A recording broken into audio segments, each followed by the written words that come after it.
반복되는 말씀이지만 예수님의 제자들의 삶을 하나씩 살펴보면서 발견하게 되는 특징 가운데 하나는 그들이 처음 예수님을 만났을 때에는 너무도 평범하고 그리고 세련되지 못한 그런 사람들이었다는 겁니다.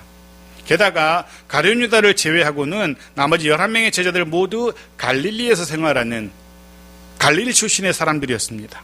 이미 살펴본 것처럼 갈릴리라는 지역은 작은 농어촌 마을입니다. 더불어 그곳의 사람들은 흔히 말하는 엘리트들, 많이 배운 사람들이 아니었던 거죠. 그냥 보통 사람들 중에서도 더 평범한 사람들이라고 말할 수 있습니다. 주로 농사 짓는 사람들, 또 물고기 잡는 사람들, 농부와 어부로 이루어졌던 그런 마을이었습니다. 바로 그런 곳에서 선택받았던 제자들, 그들의 형편도 별반 다르지 않았습니다. 그런 겁니다. 주님은 다 그저 그렇고 그런 사람들을 제자로 선택하신 거죠. 흥미로운 것은 주님은 의도적으로 그러셨다는 겁니다. 의도적으로 당시에 영향력 있는 사람, 당시에 제법 이름깨나 날리는 사람, 그런 사람들을 제자로 선택하지 않았다는 겁니다. 예수님이 새롭게 등장한 사람이라서 제자 되려는 사람이 없었기 때문에 어쩔 수 없어서 그런 사람이라도 뽑은 게 아니었던 겁니다. 의도적으로 일부러 그런 분들을, 그런 사람들을 제자로 삼으셨던 거죠. 우리 생각에도 왜 이런 사람을 제자로 삼으셨을까라는 생각이 들 정도입니다. 오히려 당시에 엘리트들이었던 바리새인들, 서기관들, 혹은 신실한 사람들 중에서 사두개인들, 이런 사람들 중에서 제자로 삼으셨다면 훨씬 더 주님의 사역이 효과적일 수 있었을 것이고 훨씬 더 수월했을 수도 있겠다라는 그런 생각도 하곤 합니다. 조금 더 많이 배우고, 그래서 지역사회에서나 또 그 시대에 나름 말발을 좀 세울 수 있는 영향력 있는 사람들, 그런 사람들을 이렇게 제자로 부르셨으면 훨씬 더 좋았을 텐데, 하지만 주님의 생각은 달랐습니다. 주님의 생각은 우리가 전혀 달랐죠. 덜 배우고 오히려 덜 가진, 오히려 부족한 자들, 그들을 부르셨죠. 그리고 저와 여러분이 기억하는 것처럼 그들을 영광스러운 제자로 만들어 가십니다. 덜 배우고 덜 가지고 부족한 자들을 부르셔서 그들을 우리가 기억하는 그 영광스러운 주의 사도들로 바꾸어 가셨던 거죠. 그래서 우리도 소망이 있는 것 같습니다. 그래서 우리도 그런 희망을 가지고 주님 앞에 설 수 있는 것이고, 우리도 저들처럼 그렇게 변화될 수 있겠구나, 우리가 기억하는 그 멋진 사도들의 모습처럼 우리도 변화되어 갈 수 있겠구나, 주님이 우리도 그렇게 바꾸실 수 있겠구나 라는 소망을 품을 수 있게 되는 거죠. 오늘 살펴볼 도마 역시 그런 인물 가운데 한 사람입니다. 도마는 우리가 기억하는 것처럼 의심 많은 사람으로 아주 유명한 제자죠. 그 사람은, 이 도마라는 사람은 자신의 손으로, 자신의 눈으로 직접 만져보고 직접 보지 않고서는 절대로 믿으려 하지 않았던 그런 사람입니다. 한마디로 고집불통인 사람이었다라고도 말할 수 있을 겁니다. 역시 도마를 생각하면서 똑같은 생각이 듭니다. 왜 도마가 선택되었을까? 왜 이렇게 고집불통인 사람을, 의심 많은 사람을 선택하셨을까? 당연히 생각하게 되어집니다. 아무리 생각해도 답을 구할 수가 없습니다. 주님의 생각을 읽어낼 수가 없습니다. 물론 결과적으로 보면 예수님께서는 이런 천성적으로 고집불통이고 의심 많은 사람도 제자로 부르시고 그런 사람도 변화시킬 수 있다는, 결론적으로 그런 생각은 하게 되어지죠. 해서 저도 여러분도 여전히 소망이 있는 겁니다. 이런 사람도, 그러기에 우리 스스로 또 누군가에 대해서 안 된다라고 섣불리 말할 필요가 없는 거죠. 이런 사람도 주님께서 바꾸셨다면. 자, 도마 봅시다. 요한복음 16장에 이 사람은 이렇게 소개되고 있습니다. 디드모라고 소개되는데요, 요한복음 11장 16절 같이 읽죠. 시작. 디두모라고도 하는 도마가 다른 제자들에게 말하되 우리도 주와 함께 죽으러 가자 하니라. 여기 디두모라고도 불리는 도마인데, 이 디두모는 그냥 쌍둥이란 말입니다. 쌍둥이. 네, 아마 그에게는 쌍둥이가 있었던 것 같습니다. 하지만 성경에는 그의 쌍둥이, 형제인지 자매인지 모르지만 그 쌍둥이가 등장하지 않습니다. 하지만 디두모란 말은 그저 그냥 쌍둥이란 말이에요. 그의 이름이 디두모가 아니라 쌍둥이였던 도마라는 그런 뜻이죠. 이 도마에 대해서 공관복음, 즉 마태, 마가, 누가 같은 시각으로 기록된 이 세 복음서는 도마에 대해서 각각 딱 한 번씩만 기록하고 있어요. 마태복음에 한 번, 마가복음에 한 번, 누가복음에 한 번 도마의 이름이 등장합니다. 언제 등장할까요? 12제자 이름을 기록할 때, 그때 잠깐 그 이름이 등장할 뿐입니다. 도마에 대해서 그가 어떤 사람이었고 그가 어떤 일을 했고 어떤 성격의 사람인지는 마태, 마가, 누가복음에서는 찾을 수가 없다는 거죠. 하지만 대신에 우리가 도마에 대해서 조금이라도 더 알 수 있는 그의 성품이 어땠을까라고 짐작할 수 있는 부분이 있는데 바로 요한복음이라는 거죠. 요한복음은 도마에 대해서 조금 더 자세한 정보를 우리에게 제공해 줍니다. 우리가 처음 도마를 만나게 되는 장면은 예수님의 일행이 나사로가 병들었다는 소식을 들었을 때입니다. 그때 예수님의 일행은 나사로의 집에서 하룻길쯤 되는 조금 먼 베다니에 머물고 있었습니다. 그리고 나사로의 소식, 그가 병들었다는 소식을 예수님께서 들으시고 다시 유대 지방으로 가자, 돌아가자라고 말씀하십니다. 문제는 예수님이 다시 유대 지방으로 돌아가자고 하는 그 유대 지방이 어떤 지역이냐 하면 예수님의 일행을, 예수님과 예수님의 일행의 아주 적대적인 사람들로 가득한 곳이었다는 거죠.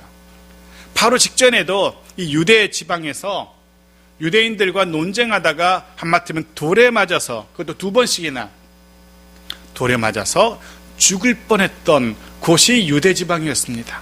요한복음 11장 8절은 이렇게 기록합니다. 보십시오. 같이 읽죠. 시작.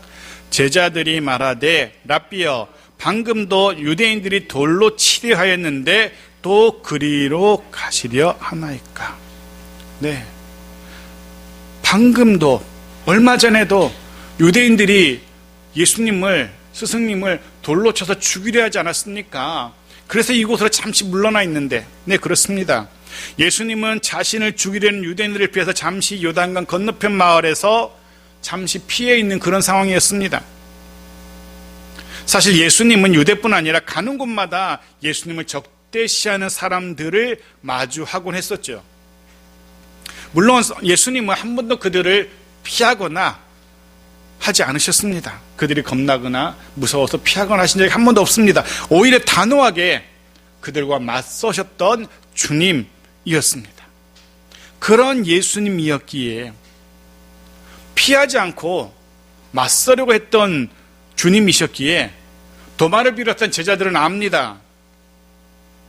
예수님뿐 아니라 자칫하면 예수님 따른 자신들도 돌에 맞아 죽을 수도 있다는 사실을 제자들은 알고 있었습니다. 다시 유대 지방으로 돌아가면 예수님만 위험한 게 아니라 자신들도 자칫 목숨을 잃을 수 있다는 사실 해서 다시 유대 지방으로 돌아가자는 예수님의 말씀이 무슨 의미인지 제자들은 금방 그 의미를 이해할 수 있었습니다. 죽을 수도 있다는 것 해서 제자들은 이제 선택을 해야 됩니다. 주님을 따라 유대로, 죽을지도 모르는 그곳으로 돌아갈 것인지, 아니면 주님과 결별하고 혹은 주님을 어떻게 해서든지 설득해서 여기 남아서 안전한 곳에 남아있을 것인지, 그런 선택을 해야 되는 그런 갈림길에 있습니다. 주님과 함께 죽을지도 모르는 곳에 돌아갈 것인가, 아니면 붙들어서 설득해서, 아니면 자신은 주님과 헤어지고 안전한 곳에 남을 것인가. 선택을 해야 되는 그런 생각 많은 때인데 바로 그때 오늘의 주인공 도마가 등장하는 거죠.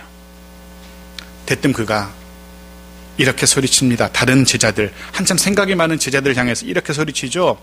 요한복음 11장 16절을 다시 한번 보겠습니다. 같이 읽죠. 시작.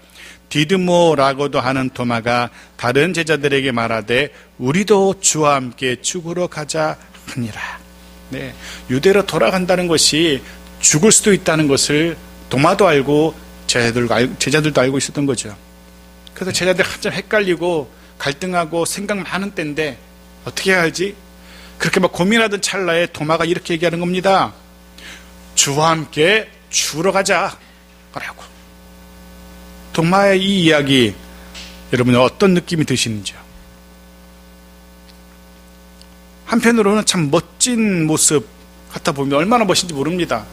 어떻게 해야 될지 막 고민하는, 주님과 함께 죽을지도 모르는 곳에 가야 되나? 아니면 나 혼자 핑계대고 도망가야 되나?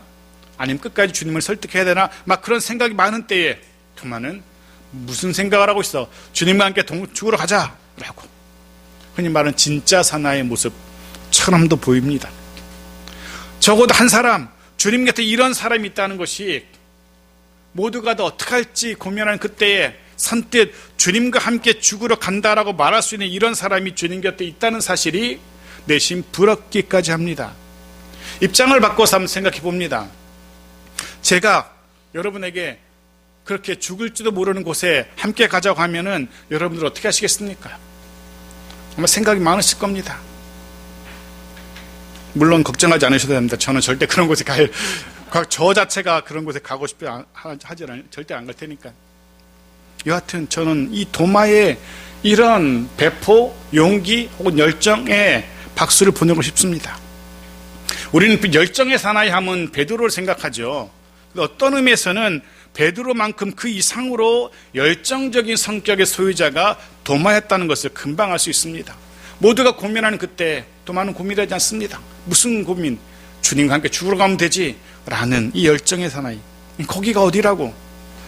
진짜 죽을 수 있는 곳입니다. 오죽하면 주와 함께 죽으러 가자고 했을까요? 그럼에도 불구하고 도마는 주님과 함께 하려 합니다.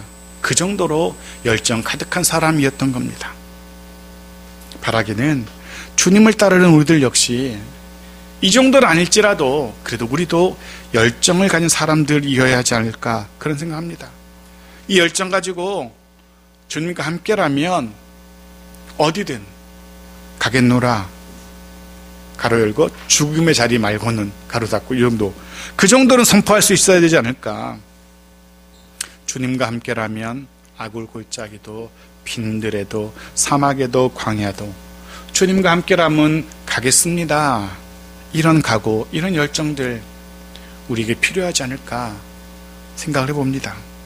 실제로 교회의 역사는 바로 이런 이들, 이런 열정의 사람들에 의해서, 그리고 그들의 헌신에 의해서 지금까지 이어져 오고 있다는 사실을 우리가 기억할 필요가 있습니다.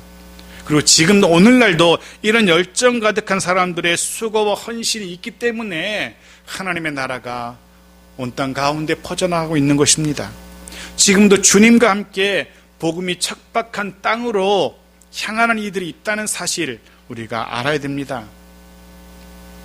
바라기는 우리에게도 이런 열정들이 점점 커져가기를 간절히 소원합니다. 주님과 함께라면. 물론 주와 함께 죽으러 가자는 이 도마의 말 속에서 우리는 도마가 얼마나 주님을 사랑했는지도 짐작할 수 있죠. 주님을 누구보다 사랑했던 도마이기에 그 주님을 위해서 죽을 수도 있다라는, 그 주님을 너무나 사랑했기에 죽을지도 모르는 곳까지 주와 함께 가겠다는 도마의 결단을 우리가 보게 되어지는 겁니다. 주님을 사랑하는 사람들, 주님을 향해 열정을 품은 사람들, 하나님의 나라는 이런 이들이 필요합니다. 하나님은 지금도 이런 이들을 찾고 계십니다. 바라기는 저와 여러분이 주님을 사랑하는 이들이기를, 누구보다 무엇보다 주님을 사랑할 수 있기를, 누구보다 무엇보다 주님을 향한 열정을 품은 이들이기를 주의 이름으로 축복합니다. 그리고 우리는 요한복음 14장에서 다시 한번 도마를 만나게 됩니다. 예수님께서 이제 이 땅의 사역을 마무리하고 이 땅을 떠나서 하늘 아버지께로 돌아갈 것을 말씀하십니다. 그때 도마가 다시 한번 등장하죠. 14장 5절입니다. 같이 읽죠. 시작.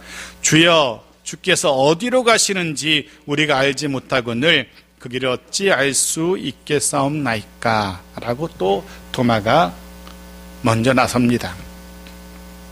도마의 이 물음을 생각해 보면서 그런 고민을 해보게 됩니다. 그런 생각을 해보게 되어집니다. 도마가 물었던 이 질문, 그 길을 어떻게 알 수 있습니까? 라는 이 물음, 사실 이 물음이 온 땅의 사람들, 이 세상 사람들이 가지고 있는 최대의 고민, 물음이라는 거죠. 모든 사람들이 다 신에게 이르는 길을 찾아 묻습니다. 하나님에게 이르는 길, 신에게 이르는 길. 지금도 세상은 신에게로 이르는 길을 찾고 있습니다. 저마다의 방법으로. 하지만 세상 사람들은 여전히 그 길을 발견하지 못하고 있죠. 찾지 못하고 있습니다. 수많은 사람들이 신에게 이르는 길을 찾으려고 헤매고 있습니다. 애쓰고 있습니다. 밤낮 없이 수고하고 있습니다. 깊은 산속에 자신의 삶을 다 정리하고 깊은 산속에 들어가서 수련을 하는 사람들도 있고요. 심지어 자신의 몸을 혹사하면서 학대하면서까지 신에게로 이르는 그런 경지에 이르려는 하는 사람들 우리가 알고 있습니다. 하지만 또한 우리는 압니다. 그런 모든 시도들이 아무 소용없는 시도라는 것을. 인간의 그 어떤 수고, 고생으로도 하나님에게, 신에게 이를 수 없다는 사실을 우리는 알고 있죠. 우리는 답을 알고 있습니다. 주님께서 이렇게 말씀하셨죠. 요한복음 14장 6절입니다. 같이 읽죠. 시작. 내가 곧 길이요 진리요 생명이니 나로 말미암지 않고는 아버지께로 올 자가 없느니라. 아멘. 예수를 말미암지 않고는 신에게 이를 수 없는 것입니다. 나로 말미암지 않고는 유일한 방법은 예수 그리스도를 통해서만 신에게 이를 수 있는 겁니다. 우리는 이 사실을, 이 진리를 온 세상에 여전히 그 길을 찾아 헤매는 이들에게 알려주고 보여줘야 됩니다. 그리고 함께 이 길 가자고 권해야 됩니다. 예수님만이 신에게, 하나님에게 이를 수 있는 유일한 길이라고. 바로 이것이 오늘을 살아가는 저와 여러분의 사명이라는 사실 잊지 말아야 됩니다.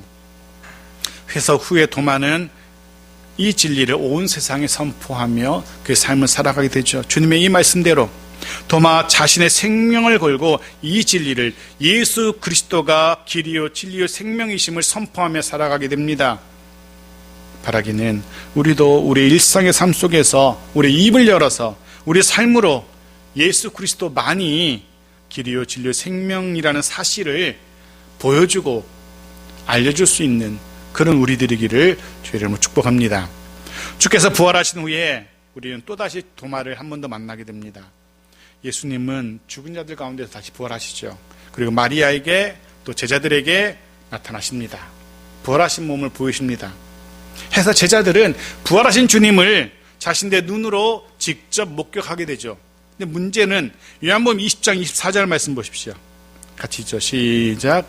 12 제자 중에 하나로서 디드모라 불리는 도마는 예수께서 오셨을 때 함께 있지 아니한지라.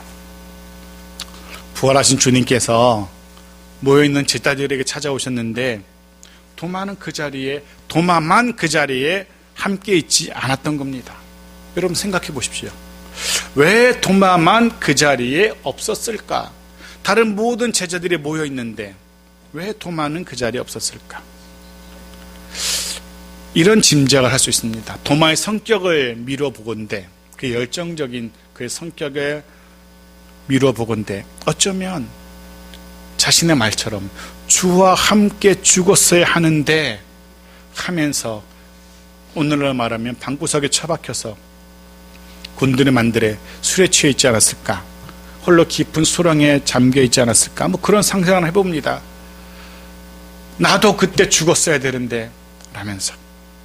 어쩌면 도마 입장에서는, 그 열정적인 도마로서는 그토록 사랑하고 따르던 예수님이 죽고 말았다는 사실, 그 현실을 받아들이기 힘들었을 겁니다. 거기다가 홀로 외롭게 쓸쓸하게 처참한 죽음을 맞이하게 했다는 그 사실을 스스로가 용납하지 못했을 수도 있습니다. 한때 주와 함께 죽으러 가자고 소리치기도 했던 그런 도마입니다. 정작 정말로 주님이 죽으러 가실 때에는 도마는 함께하지 못합니다. 아마도 스스로가 용납되지 않았을 겁니다. 그리고 아마도 다른 제자들 보기에도 굉장히 민망했을 겁니다. 큰 소리 빵빵 쳐놓고 주님과 함께 죽으러 가야지, 뭐 하는 거야? 라고 했던 자신이 주님을 홀로 죽게 내버려 두었다는 그 사실, 부끄럽고 민망도 했을 것이고 스스로가 용납되지 않았을 겁니다.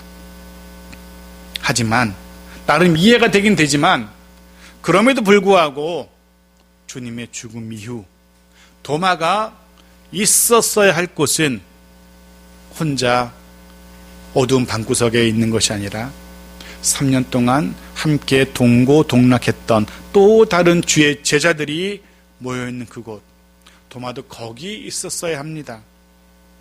여전히 주님은 죽으셨지만 여전히 주님을 따르고 주님을 사랑하던 이들이 모여있는 그곳, 여전히 주님이 가르치신 그 말씀을 기억하면서 그 말씀을 두런두런 나누는 사람들이 모여있는 그곳, 그곳에 도마도 있었어야 했던 거죠. 지난 시간 나다나엘에 관한 말씀을 나누면서도 지켜야 할 자리를 지켜내는 것의 소중함을 말씀드렸습니다. 기억하십시오. 우리가 있어야 할 곳은 말씀이 있는 곳입니다. 우리가 지켜야 할 자리는 하나님의 백성들이 모여서 예배하는 자리입니다. 혹 우리도 이 도마처럼 귀하고 복된 자리를 놓치고 홀로 시리에 또 낙담에 빠진 적은 없었는지, 스스로에게 혹은 또 다른 누군가에게 실망해서 그것 때문에 주님께로부터 멀어져 있는 그런 우리는 아닌지, 때로 우리의 삶의 처지로 인해서, 우리의 마음의 상태로 인해서 주님께로부터 이만큼 떨어져 있는 그런 우리는 아닌지 돌아볼 필요가 있습니다. 잊지 마십시오. 늘 어떤 상황에서도 주의 말씀이 있는 곳, 주님을 예배하는 그곳, 바로 그곳이 우리가 있어야 되는 자리라는 사실을 잊지 말아야 됩니다. 마가복음 16장 10절 11절에 보면 막달라 마리아가 주님 만난 후에 예수님과 함께 있던 제자들에게 자신이 본 것과 예수님 사셨다는 것을 이야기합니다. 보십시오. 마가복음 16장 10절 11절 같이 읽죠. 시작. 마리아가 가서 예수와 함께하던 사람들이 슬퍼하고 울고 있는 중에 이 일을 알림해 그들이 예수께서 살아나셨다는 것과 마리아에게 보이셨다는 것을 듣고도 믿지 아니하니라. 무슨 얘기냐면, 사실 처음에는 다른 제자들도 마리아가 내가 부활하신 예수님을 만났어요 라고 이야기했지만 다른 제자들 아무도 믿지 않았다는 겁니다. 심지어 엠마오로 가던 두 제자는 자신과 함께 길을 걷는 부활하신 예수님과 함께 길을 걷고도 그분이 예수님인지 발견하지 못할 정도였습니다. 그 정도 상황이었기 때문에 자신이 직접 본 것, 또 만진 것 외에는 믿지 않으려는 도마의 이 모습이 이해가 됩니다. 그래서 우리는 너무 쉽게 도마를 향해서 의심 많은 놈이라고 손가락질 해서는 안 될 겁니다. 당시 상황이 그랬으니까요. 처음엔 제자들도 아무도 안 믿었으니까요. 그런데 우리가 또 사람들이 도마를 의심 많은 놈, 의심 많은 제자라고 말하는 데는 또 다른 그럴 만한 이유가 있습니다. 요한복음 20장 25절 보십시오. 요한복음 20장 25절 같이 읽죠. 시작. 다른 제자들이 그에게 이르되 우리가 주를 보았노라 하니 도마가 이르되 내가 그의 손에 못자국을 보며 내 손가락을 그 못자국에 넣으며 내 손을 그 옆구리에 넣어보지 않고는 믿지 아니하겠노라 아니라. 이렇게 됩니다. 다른 제자들이 그에게 이르되, 도마는 자신과 함께 3년 동안 먹고 마시며 함께 생활했던 다른 제자들이 그런 사기꾼의 사람들이 아니라는 것, 믿을 만한 사람이라는 것 도마도 알고 있었습니다. 그러기에 3년 넘는 시간을 같이 있었겠죠. 그들이 지금 말하고 있는데 한결같이 야 주님이 다시 살아나셨어라고 한결같이 말하고 있어요. 근데 도마는 뭐라고 말하는 겁니까? 믿지 아니하겠노라. 도마는 지금 이렇게 말하고 있는 겁니다. 주님이 다시 살아나셨고 너희들이 그 주님을 봤다라고? 장난하냐?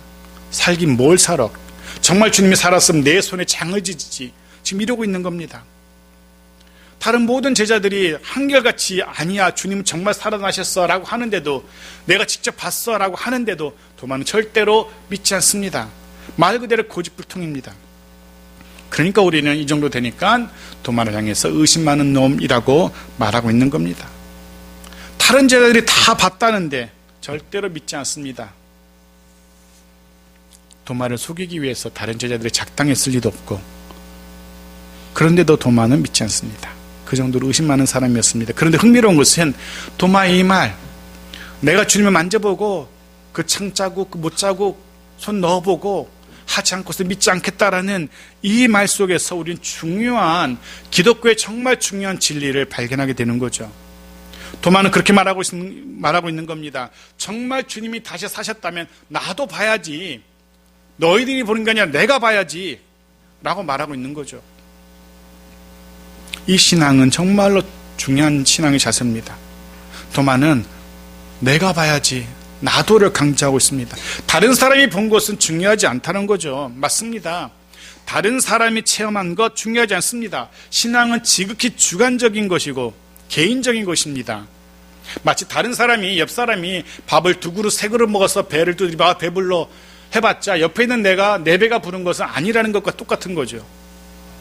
물론 다른 사람의 신앙이 내게 자극이 되어서 내 신앙 성장에 조금은 도움이 될지 모르지만 그의 신앙이 곧 내 신앙이 되는 것은 아니라는 거죠.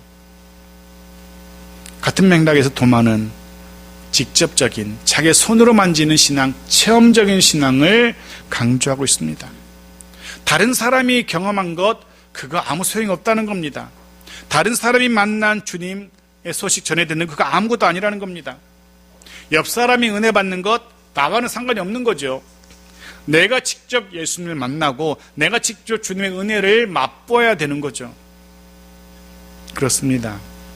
도마는 그 중요한 진리를 우리에게 이야기하고 있습니다. 이곳에 예배하는 저와 여러분, 한 사람도 예외 없이 그냥 왔다 앉았다 가는, 시간만 버리는 그런 안타까운 시간이 아니라 한 사람도 예외 없이 저마다 다 예수님의 은혜를, 그의 말씀에 깨닫게 하시는 은혜를 체험할 수 있기 바랍니다. 한 사람도 예외 없이 성령 하나님의 깨닫게 하심이 임하기를 소원합니다.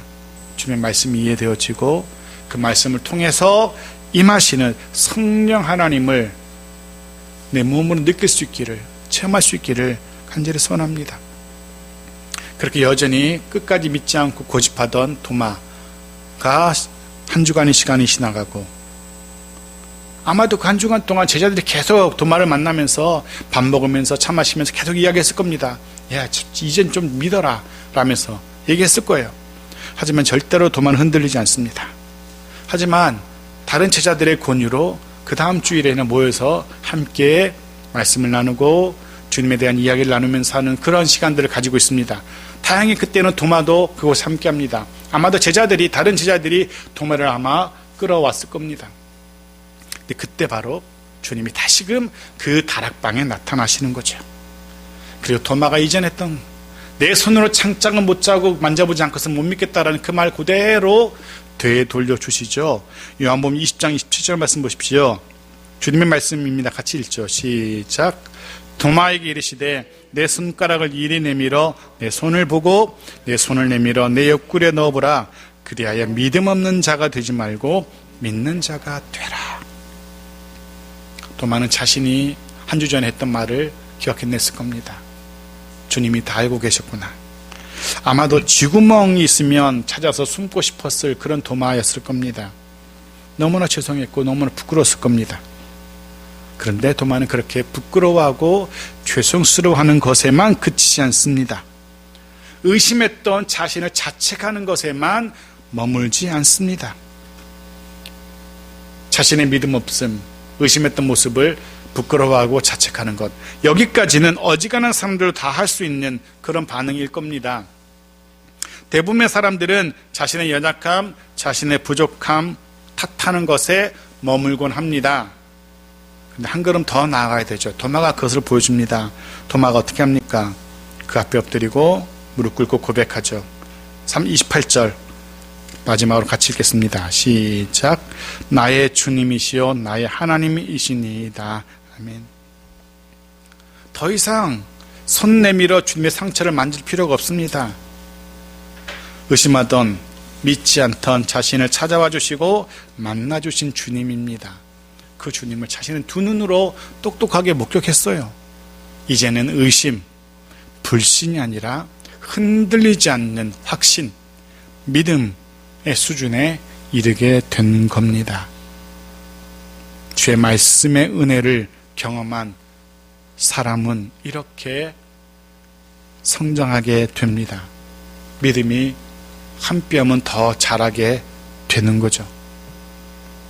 사랑하는 성도 여러분, 우리들 모두 이런 확신의 신앙의 수준에 이를 수 있기를 바랍니다.